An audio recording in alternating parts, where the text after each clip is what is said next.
Bienvenue chez les Grandes Gueules, merci de votre fidélité, merci à vous qui nous rejoignez sur Radio Espace. Vous nous regardez également aussi à la télévision. Merci de votre fidélité, mesdames et messieurs. Les Grandes Gueules, évidemment, avec vous jusqu'au port de midi, vous aider à mieux comprendre l'actualité. C'est le but, évidemment, qu'on s'est fixé à travers cette émission. Depuis plus de 16 ans maintenant ici en Guinée. Merci à vous qui nous rejoignez à Bokeh sur 99.7. Vous nous écoutez à modulation de fréquence à Kindia 99.7 également de ce côté. Merci à ceux qui nous rejoignent du côté de Zéré Corée, Espace Forêt évidemment, relaye cette émission. Merci à la radio Mako NaFM du côté de Gekedou également qui relaye cette émission. Mesdames et messieurs, au menu on s'intéresse à l'actualité, à marche vers la nouvelle constitution. Le processus amorcé donc par un symposium se poursuit désormais au Conseil national de la transition. Tour à tour, les acteurs de la société civile se succèdent dans le cadre du débat d'orientation constitutionnelle, un passage obligé pour l'élaboration donc de la nouvelle loi fondamentale, mais sur le principe, l'exercice a acquis l'adhésion des Guinéens. Il paraît, moins en tout cas sur la forme qu'il rêvait. En effet, plusieurs acteurs, notamment politiques, dénoncent l'absence de confrontation. Pour eux, il s'agit plus d'un exposé que d'un débat à proprement parler. On essaie de comprendre ce matin, mesdames et messieurs, dans notre émission avec évidemment Jean-Paul Cotin-Bendouno, c'est bien ça, il est conseiller membre de la commission de loi du côté du CNT. Il sera avec nous ce matin dans notre émission Les Grandes Gueules sur Radio Espace Guinée. Et puis, patatras, les Grandes Gueules, on met le pied dans le plat ce matin, mesdames et messieurs. Ça pourrit du côté du ministère de la Culture. La décision est tombée, vous le savez, comme un coup près. Malik Kébé, suspendu de la tête du Front de développement des arts et de la culture. En appui donc à sa décision, le département a animé hier un point de presse à l'effet d'y mettre plus de pédagogie. Ainsi donc, M. Kébé paierait donc pour malversation sur les allocations de l'État à sa direction. Que se passe-t-il de ce côté? Nous allons comprendre ce matin, mesdames et messieurs, à travers le secrétaire général, évidemment, du dit ministère, Faya François Bourouno. Il sera avec nous dans cette émission, Les Grandes Gueules sur Radio Espace Guinée. Mesdames et messieurs, merci à vous qui nous rejoignez sur Radio Espace, à vous tous à l'international. Continuez à réagir, vous, sur les différentes plateformes GGO 8037, Orange, sinon ça se passe évidemment aussi sur le 00224 657 39 13 13. Les Grandes Gueules avec vous, mon cher Tamba Zakari Milimono. Mon cher Tamba, bonjour.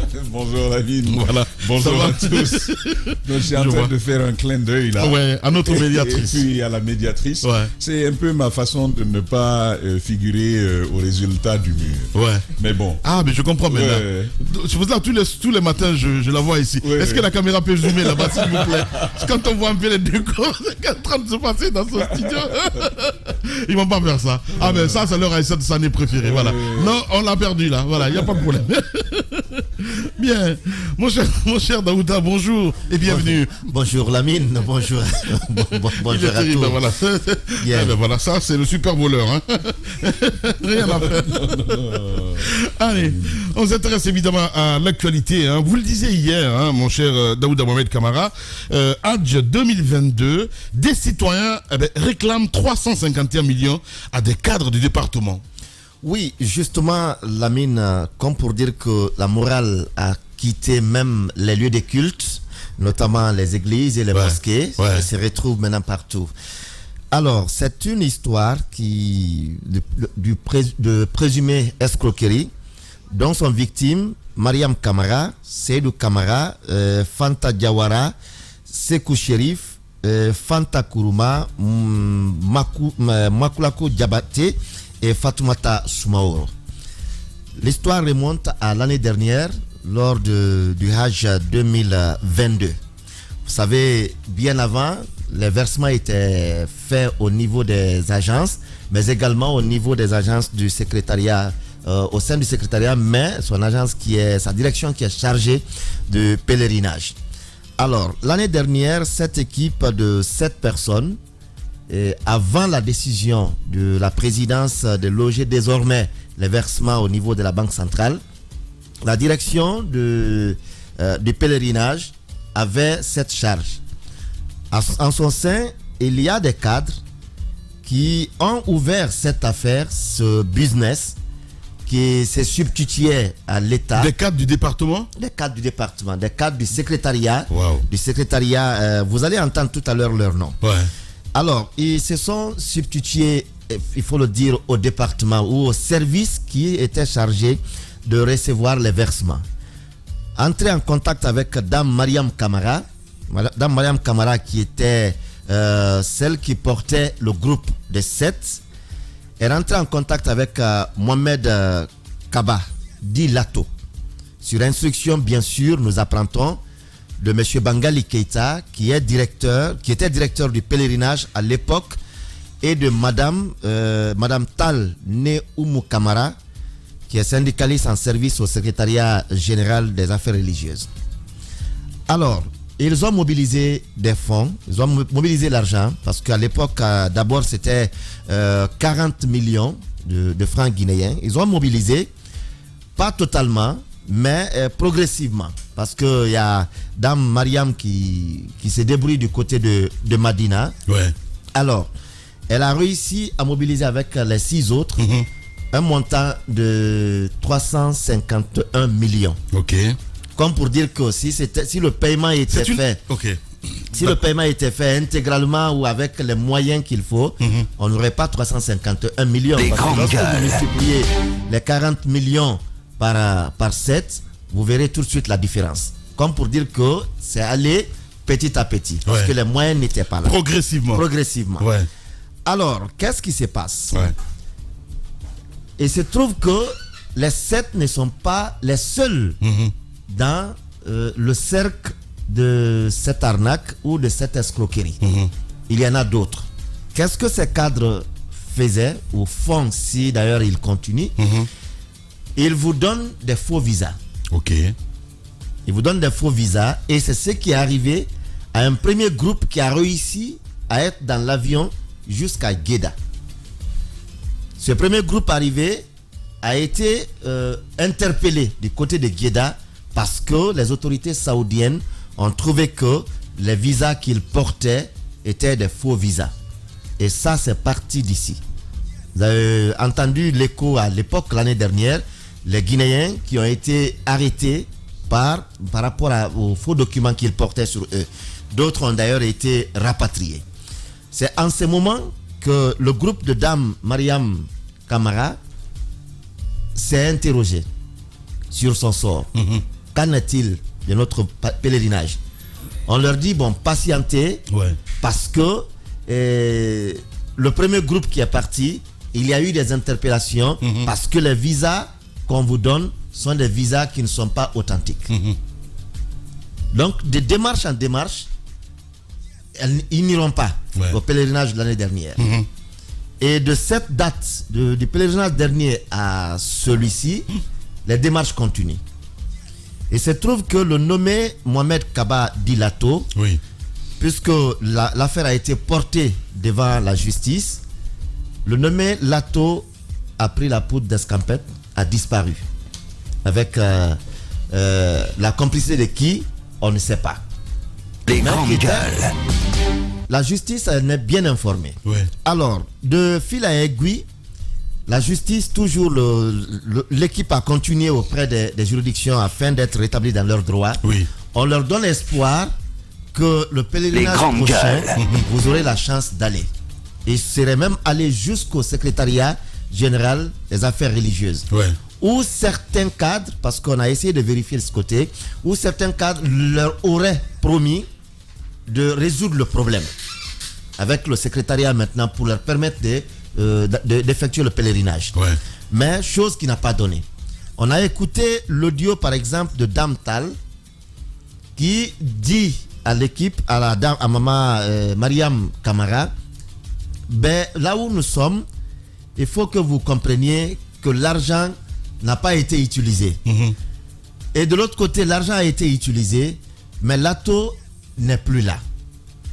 Maintenant, comment permettre aux autres de rentrer dans leurs droits? C'est-à-dire soit avoir leur argent, soit aller à la Mecque. Le dilemme se pose à ce niveau. De démarche en démarche, de ce qu'on apprend, à l'époque, procureur général je vais dire, le procureur général Charles Wright a été informé. Il se serait saisi du dossier. Ouais. Mais il aurait été bloqué net à un niveau. Charles Wright. Eh ben. Parce que il y aurait eu des bonnets plus gros que le sien qui seraient intervenus dans le dossier. On nous parle même des ramifications ou en tout cas des influences qui viendraient de la présidence de la République. C'est trop facile. Oui. C'est trop facile. Mais des personnes... Si vous le dites, mais non, mais je comprends très bien. Des personnes qui seraient vu que déjà, je veux dire, c'est au niveau de la justice et dire que Charles était au courant. Après, évidemment, je suis pas en train de le peindre comme un bonnet blanc, hein, alors là, mais pas du tout. Mais ce qui m'étonne à dire qu'il était au courant et puis qu'on l'aurait bloqué net par rapport à ce dossier, ça m'étonnerait un petit peu. Quand on parle de victimisation, Charles est champion dans ça. Ça, vous le savez très bien. Ça peut bien vous étonner, mais ce que je suis en train de vous dire, ce n'est pas Charles qui nous l'a dit. Non, je comprends très bien. Mais ce sont des victimes dans leur démarche. J'ai bien compris. Dans leur démarche, les victimes nous disent qu'à des endroits, elles ont appris d'ailleurs que pourquoi le dossier n'avancerait pas. Les dames qui sont impliquées dans cette situation, l'ancien directeur et même Lato en cavale, auraient des connivences avec la maman même du président. Eh bien. Oui. Parce que le dossier ne s'est pas limité sur le procureur général. D'accord, je comprends bien. Il est parti jusqu'à la primature. À la primature, il faut le dire. C'est pas possible. Ah, la Guinée. À la primature, l'une des victimes a adressé un courrier au Premier ministre afin de l'informer de la situation.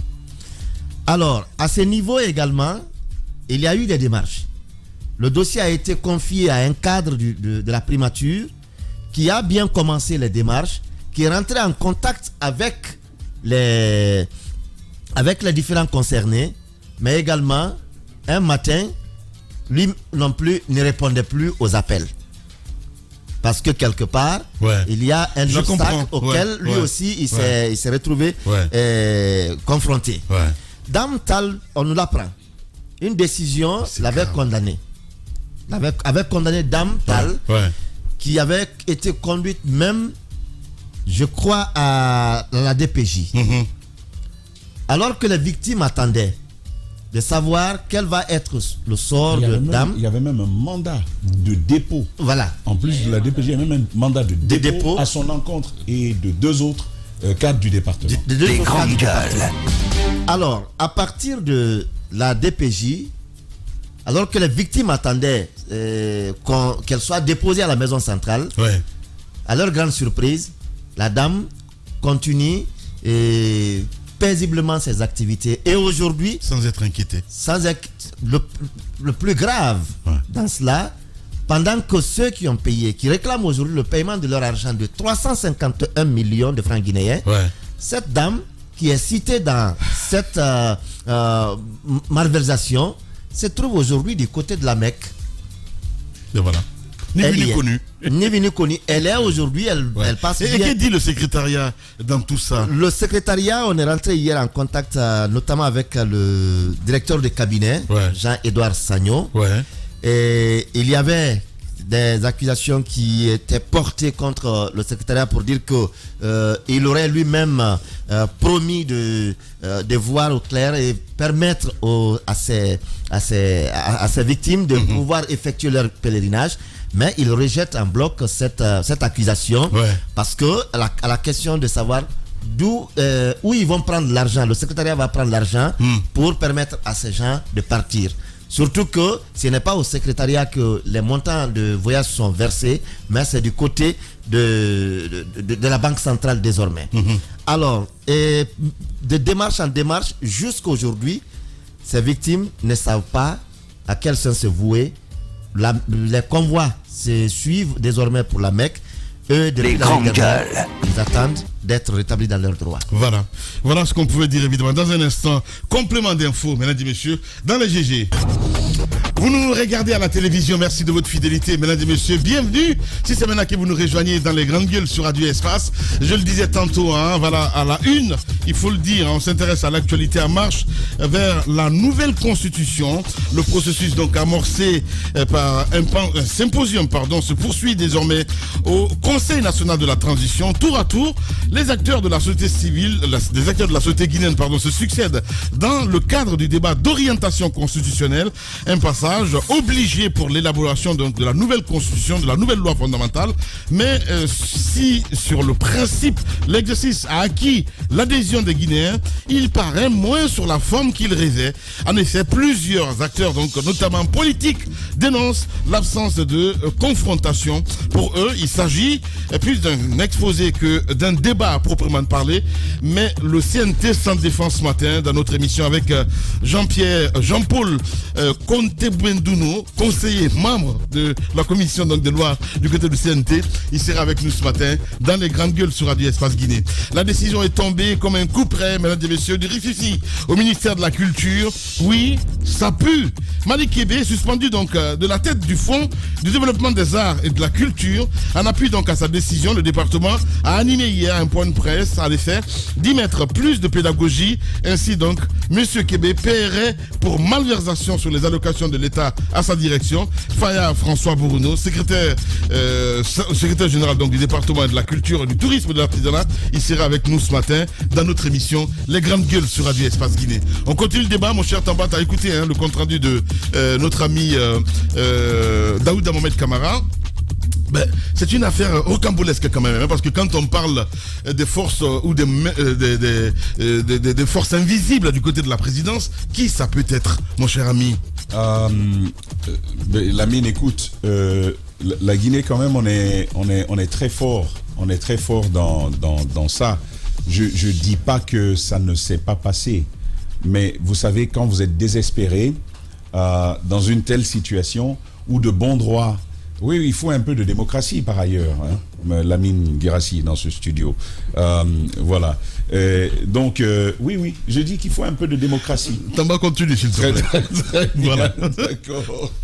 D'accord. Donc, vous savez, ce que je dis, c'est que quand vous êtes dans une telle situation où ni la justice, les grandes gueules, ni, si vous voulez, les acteurs de l'administration ne vous aident, à ce moment, vous êtes tenté de penser qu'il y a une main noire derrière. On a eu Sagno hier, très clairement. Sagno, par exemple, ce qui se disait autour de lui, c'est que c'est lui qui aurait promis à ces dames, à ces bonnes personnes, qu'elles iraient cette année au Hajj. Mais on l'a eu, lui, et il a affirmé, mordicus, qu'il n'a jamais pris un tel engagement. Là. Ouais, ça m'étonnerait. Moi, je connais très bien Sagno. D'ailleurs, moi aussi. Ouais. Moi aussi, c'est un de nos grands frères. Okay. D'ailleurs, il a promis d'être là demain. Voilà. Okay. Et on pourra donc l'avoir demain pour entendre sa part de vérité qu'il nous a déjà dite et qu'il soutiendra davantage. J'imagine, documents à l'appui. Ouais. Mais Lamine, moi, je ne suis pas surpris. Ouais. Je suis simplement désolé que les choses n'aient pas changé. Vous vous rappelez de cette enquête de Moussa Moïse il y a quelques années en arrière. Il disait, c'était titré Hajj, je ne sais pas, c'est 2018. Ouais. Il disait la mafia. Chaque année, c'est dingue. Hein? Il appelait ça, il titrait ça la mafia au nom d'Allah. Je ne sais pas si vous vous souvenez de cette enquête de Moussa Moïse. C'était encore plus lourd, plus alambiqué, plus imbriqué en termes de concussion entre cadres de l'administration et autorités en charge du Hajj. Vous y associez, si vous voulez, les agences de voyage à l'époque qui étaient impliquées dans l'organisation de ce voyage-là. Si vous voulez, les Robi Mdir Batic qui revenaient à ceux qui attribuaient les marchés à l'époque. Donc c'était tout un arsenal autour. La seule nouveauté ici, c'est le démarcheur. C'est lui la seule nouveauté qui vient vers des particuliers musulmans. Il leur dit j'ai des entrées au niveau du département pour vous faciliter le voyage. Ça va être 47 000 47 millions leur avait-il dit au départ. Et 47. Voilà, avant que l'autorité ne prenne donc la décision et l'acte par lequel elle informait tous les fidèles musulmans qui souhaitaient s'y rendre, que le montant serait de 60 millions. Donc vous voyez bien l'écart qu'il y avait autour. Les faits sont donc qu'il y a de la magouille autour de ces départs. Les faits sont qu'il y a de faux visas qui sont délivrés pour les pèlerins guinéens. Les faits en 2022, c'est que plusieurs ont été recalés du côté de l'Arabie Saoudite. Parmi eux, un imam qui est rentré en Guinée. Vous vous rendez compte? Tout dégonflé. C'est un privilège pour le musulman de pouvoir faire le Hajj. C'est même l'attente d'une vie. Évidemment, c'est l'attente d'une vie. C'est l'attente d'une vie. Grandes gueules. Vous y retrouvez en tant qu'imam, vous qui avez prêché la bonne parole sur plusieurs années, vous avez le privilège de vous rendre au lieu saint de l'islam, de pouvoir constater de visu ce de quoi vous avez parlé sur de longues années. Lamine, pour un croyant, c'est quelque chose d'inédit. C'est un sentiment particulier. Tu te souviens, à l'église de la Nativité en Égypte, au Caire, je suis allé là, dans cette... ça s'appelle l'église La Caverne, je crois, où on vous dit que lorsque Jésus, l'enfant Jésus, quitte Israël et qu'il est amené avec ses parents en Égypte, on vous dit, voici la maison où Joseph, Marie et Jésus ont habité. On m'a montré une pierre qui a été taillée. On vous la présente comme étant son berceau. Lamine, j'ai eu des frissons. J'ai eu de la chair de poule. C'est un peu pour vous dire à quel point ces éléments-là sont symboliquement forts pour le croyant. L'imam revient à la suite de ce forfait-là. Lui, il n'en sait rien. Il amène de l'argent. Les grandes gueules. Il y arrive. Quand il revient à la mine, on nous apprend qu'il a passé 5 jours sans pouvoir sortir la tête dehors.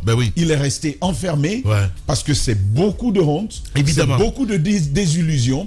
Et qui sait le malaise que ça peut provoquer, même sur le fonctionnement du corps humain. Ce que ça peut être. C'est un traumatisme que ce vieux monsieur a donc subi. Mais donc au-delà de lui, Lamine, les faits sont aussi que cet argent est pris, qu'il y a une procédure judiciaire qui a été engagée, que ces personnes ont été placées sous mandat de dépôt et que par une belle magie, on va dire, leurs avocats sont intervenus. Et bien aujourd'hui, on nous apprend, la dame, Madame Tal dont on parle, moi je veux bien l'entendre avant. Mais on a quand même une bande sonore où on l'entend clairement là-dessus. C'est sans embâche, la dame. Mais c'est naturellement une hadja aussi. Hadja Oumou quelque chose. Tal.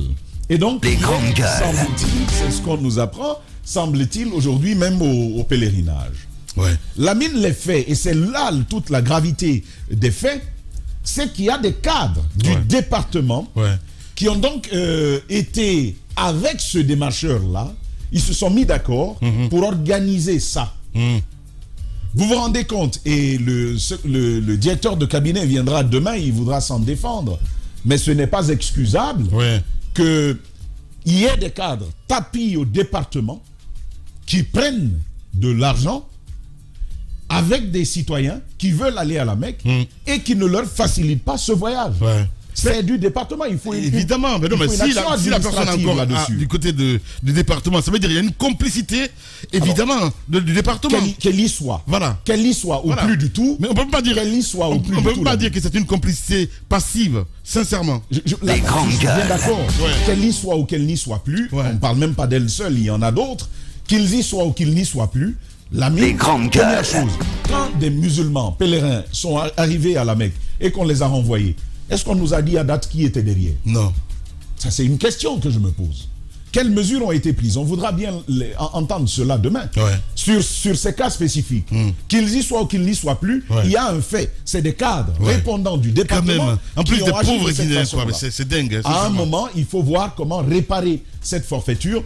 Moi, je plaiderai ce matin pour que le département trouve les moyens de réparer ce forfait. Parce que ces cadres-là, c'est pas à moi on a donné l'argent. Évidemment.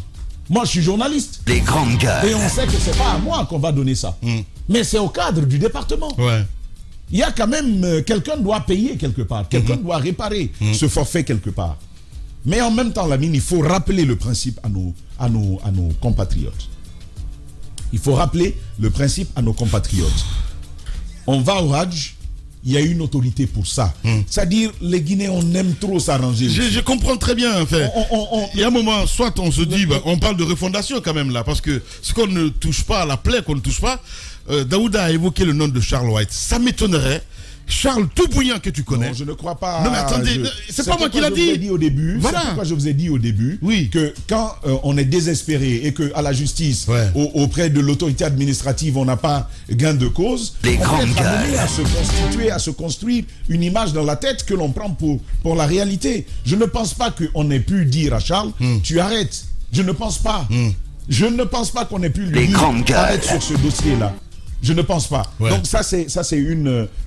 Mais ça amène à s'interroger pourquoi le dossier n'a-t-il pas continué. Ça c'est une bonne question. Justement, c'est la bonne question que nous posons aujourd'hui, Daouda. Non mais attendez, c'est pas moi qui va quand même ouvrir ta bouche pour nous dire ce qu'il y a, Daouda, mon cher ami. Tu as commencé, il faut aller jusqu'au bout. Effectivement, quand on dit Charles a été bloqué ou n'a pas été bloqué. Mais s'il a été saisi à l'époque de la fonction de procureur général qu'il occupait, il y a bien lieu de savoir s'il n'a pas été bloqué par un gros bonnet, comme on le dit, pourquoi le dossier n'a-t-il pas prospéré? Lamine. Ça, c'est une grosse question. Charles jugeait-il au poste de procureur général? Non, pas du tout. La réponse est non. Il y a des juges. Il y a des juges. Évidemment. Donc, moi, je dis encore une fois, c'est un mauvais raccourci. On se cherche des boucs émissaires, ça, je le comprends. Mais je pense qu'il faut savoir raison garder. Les faits sont graves, c'est un fait. Il y a des cadres du département qui ont baigné dedans. Il faut des mesures fortes. Il faut que le département nous dise comment il a traité ce dossier-là. On peut dire, on peut se cacher derrière le principe qui veut que c'est au département de gérer ce type de choses ou à la Ligue islamique nationale, d'accord, je peux l'entendre, mais il est que des cadres du département ont baigné là-dedans. Mieux, ça allait jusqu'au niveau de la justice. C'est donc ça bouge fait. Et moi, je termine tout simplement là-dessus en appelant nos compatriotes. Parce qu'il y a des cadres pour ça. Il y a des cadres pour tout. Tu veux aller au pèlerinage, tu veux aller au Hajj, laissez les gens qui disent qu'ils connaissent quelqu'un. Là-bas, c'est ouvert à tout le monde. Tu as ton argent, en règle et due forme, tu viens et tu paies. Exact. Et c'est suivant ce mécanisme-là que tu vas aller. Mais quand tu arrives, tout joyeux, la famille te dit au revoir, joyeuse de savoir qu'un des leurs va aller. Et parfois, c'est le fait de fils et de filles qui disent, on veut aider notre mère, on veut aider notre père à y aller. Vous rendez tous ces espoirs, toute cette joie douchée, tout simplement parce qu'il y a des gens qui peuvent, même quand il s'agit de Dieu, merci Tamba. Lamine, je termine là-dessus. Bien. Il y a des gens qui, les grandes gueules, quand il s'agit de Dieu, Lamine, ils vont faire affaire. Évidemment. Même quand on dit ça, là, c'est l'argent de Dieu. Ça, c'est partout, mon cher ami. Mais Lamine, ce que je te dis, même quand on dit c'est l'argent de Dieu, il y a des limites à tout. Bien, évidemment. Nous sommes en 2020. Le cœur a foutu le cas en Guinée, mon cher Tamba. Si on ne s'empêche pas de détourner l'argent de l'offrande, c'est pas allez-y, madame Yoro. Voilà, c'est très grave ce qui est en train de se passer là, sincèrement. Tu t'étonnes alors qu'il y a des services où vous avez des grandes gueules. Les gens, ils se prennent, ils s'asseyent sur cet argent, ils le bouffent. Les gens, c'est mon frère. La religion. C'est mon prochain. La religion. Celui à qui on rendra tous compte. Tamba, son argent. On est en Guinée. Mon Dieu. Et on est en Guinée, tout est possible. Continuons d'être en Guinée. Tu as dit quelque chose de très intéressant. Le fait de dire que c'est un frère, c'est une soeur, c'est un cousin. Parfois, dans certaines familles, les gens cotisent pour faire partir une personne à la Mecque. Donc, c'est des efforts conjugués. Vous avez des gens qui s'asseyent. Je pense que c'est très important que le doyen puisse venir demain pour éclairer la lanterne de l'opinion, pour savoir qu'est-ce qui s'est réellement passé. Est-ce que les cadres ont effectivement baigné dans cette situation ou bien ce démarcheur s'est servi de sa position, de sa position, du fait qu'il soit proche de certains cadres pour détourner de l'argent, pour arnaquer des citoyens? Il est important de poser cette question-là. Et moi, j'aimerais bien, peut-être le ministre Charles White, s'il effectivement il a suivi ce dossier, serait important de l'écouter pour savoir ce qu'il en est, qu'est-ce qu'il en a fait, jusqu'où a-t-il été, Qu'est-ce qui a fait que le dossier n'a pas pu prospérer? Justement. Je pense qu'il est important Il était procureur à l'époque, oui, voilà, il faut lui le poser rappeler. des questions parce que nous l'avons vu tranchant sur certaines questions liées par exemple à la corruption ou d'autres choses. Justement. Donc l'écouter serait très important. Comme pour vous êtes la savoir... médiatrice, vous allez essayer de l'appeler. C'est ça. Et puis on va essayer de la voir. Parce que moi je sais que quand je l'appellerai tout de suite là, ça va être un peu compliqué. Voilà. Non, mais peut-être pas directement. Oui, puisque non, mais c'est important quand même, quoi, parce que de toute façon, même s'il n'était pas ministre à l'époque, parce que Daouda l'a dit, il était procureur général à l'époque, il connaît ce dossier-là. Moi, je suis sûr donc, que si on le peuple a le l'approche... droit de savoir. C'est aussi Si on simple que ça. l'approche, c'est ce que je disais, si on l'approche, c'est sûr qu'il va nous donner des explications autour du dossier. L'enquête ne fait que commencer. On n'est pas au bout. On n'a pas encore la Ligue et c'est toujours important d'essayer d'enrichir l'enquête qu'on est en train de mener, de toucher toutes les parties prenantes pour savoir ce qu'il en est réellement. Mais la mine, ce n'est pas une première. Ce genre de pratique, vous savez, vous avez des gens, ce qu'il faut dire aux Guinéens, comme Tamba l'a dit, éviter les raccourcis. Parce que c'est dans ces raccourcis que s'engouffrent les mauvaises personnes le plus souvent. À tous les niveaux. C'est comme quand vous voulez avoir un passeport à Coléa. Évitez de partir voir quelqu'un qui dit qu'il connaît, qui peut vous aider. Allez directement, même si la file est longue, même s'il y a du monde. Prenez le temps, réveillez-vous tôt, partez attendre.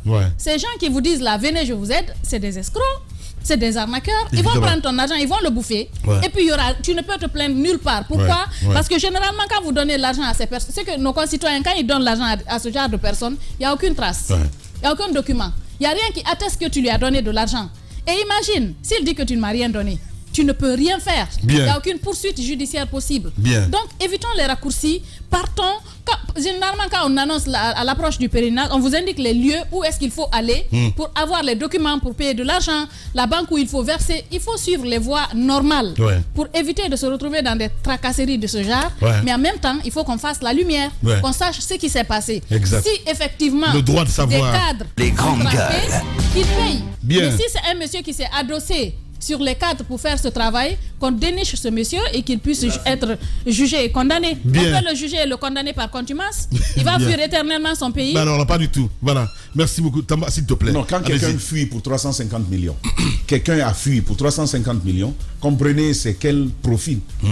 C'est quel type de profit. Bien. Allez-y, monsieur Minimono. Alors, ce qu'il faut dire, c'est allez, que... ton micro n'est pas activé. Voilà, c'est activé. Le réflexe. Merci. Ce qu'il faut dire, c'est que souvent, ce qu'on a constaté, vous vous souvenez, en 2019, le président Alpha Condé avait organisé les journées de consultation nationale sur le Hajj. C'était l'occasion de poser le débat et passer au peigne fin les problèmes du secteur. Et parce qu'on a constaté qu'il y avait même des gens qui quittaient à Conakry pour aller voler les pèlerins soit à Médine ou à la Mecque. Oui, parce qu'ils quittaient là, ils partaient dans les hôtels.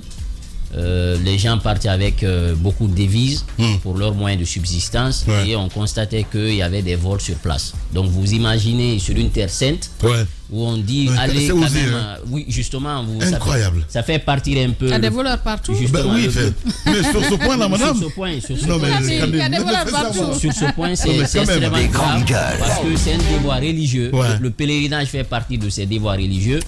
Par exemple, la profession. de 5 piliers de l'islam. Donc les gens se déplacent pour partir, disons, voler ces pèlerins.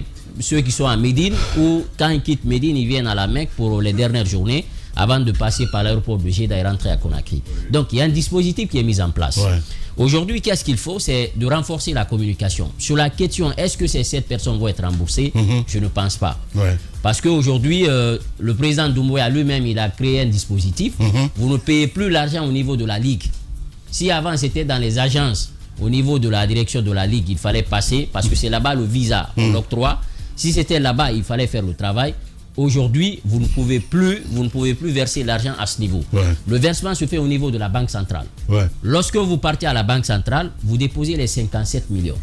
Lorsque vous déposez les 57 millions, on vous donne un reçu en retour. Justement, comme si vous créez une radio, vous payez à la banque centrale à l'époque. Voilà. Et aujourd'hui, c'est ce qui se fait. Cette année, c'est ce qu'ils ont institué. Parce que le président même a constaté qu'il y a beaucoup de malversations. Il y a des magouilles. Par exemple, on peut dire cette année, c'est 10 000 candidats. On se retrouve avec 10 300 candidats. Ces 300 là viennent d'où? C'est vrai. Ou on vous dit c'est 500 candidats, on se retrouve avec 600 candidats. Ces 100 là viennent d'où? C'est parce que de part et d'autre. Ou parfois on vous dit 500 et tout de suite on annonce à 400, on dit qu'on est à 500. À 500. Vous constatez donc l'État déjà, il y a eu ils ont octroyé les places depuis la Mecque. C'est parce que c'est à partir de la Mecque qu'on vous dit voilà la tranche d'âge, voilà le nombre qu'on va donner à la Guinée, au Sénégal, au Mali, ainsi de suite. Donc, chez nous, une fois en Guinée, on fait du commerce, le copinage et des malversations, on augmente le nombre de nombres et on ne dit pas à ceux-là dont on augmente, c'est un faux visa, on vous donne. Le faux visa, c'est quoi? Parce que les gens vont se dire, est-ce que c'est un visa truqué? Non, c'est un vrai visa, mais qui est attribué à 2 personnes. Parce que lorsque le visa sort, vous avez votre photo au niveau du visa. Donc on dit par exemple, c'est monsieur X qui est le bénéficiaire du visa. Mais on fait une duplication, on utilise le même visa pour 2 personnes, voire pour 3 personnes. Avec le numéro de série. Avec le numéro de série. Et c'est ce qui fait que pour les 2 personnes qui est là, ils sont venus avec un faux. C'est carrément un faux. Parce que c'est pas l'autorité de l'ambassade d'Arabie Saoudite qui délivre. C'est les Guinéens qui savent le faire. Il a bien dit. Justement, donc on fait une duplication, on octroie le même visa à une autre personne. Donc vous avez 2 personnes qui sont sur le même visa. Le premier, il peut rentrer parce que lui. C'est l'authentique. La personne, c'est authentique. Et la deuxième personne est tout de suite récalée. Alors, qu'est-ce qui se passe? C'est qu'eux-mêmes, ils n'ont pas la bonne information. Parce que quand vous voyagez, vous arrivez d'abord à Médine. Vous passez des jours à Médine, vous partez à la mosquée du prophète, vous priez et tout. Vous partez à la montagne et tout. Ensuite, vous quittez Médine. Pour une dizaine de jours, vous arrivez à la Mecque. Arrivé à la Mecque, vous faites les dernières journées. Vous faites le Hajj. Juste après le Hajj, ceux qui vont faire le commerce, ils font le commerce. Et vous rentrez en passant par Jeddah. Mais sauf que à partir du 20 juin, par exemple, on ferme l'aéroport de Médine. Donc, tous ceux qui vont quitter ici ne pourront pas aller. Donc, c'est ce qui a amené les 2 personnes à partir directement vers Jeddah à la Mecque. C'est là qu'ils ont été interceptés. Finalement, le courrier est arrivé à Conakry pour dire on a mis la main sur 2 personnes qui sont rendues coupables de cette situation. Donc, il faut prendre des dispositions à Conakry. C'est ce qui a amené cette année à renforcer le dispositif. Maintenant, vous ne versez plus l'argent au niveau de la Ligue. Vous partez à la banque centrale, vous donnez un reçu. C'est à partir de ce reçu-là, tout le procès se fait. Eux, ils ne feront que vous donner le visa. Voilà, mon cher Diba Milimono. Vous êtes chez les GG sur Espace.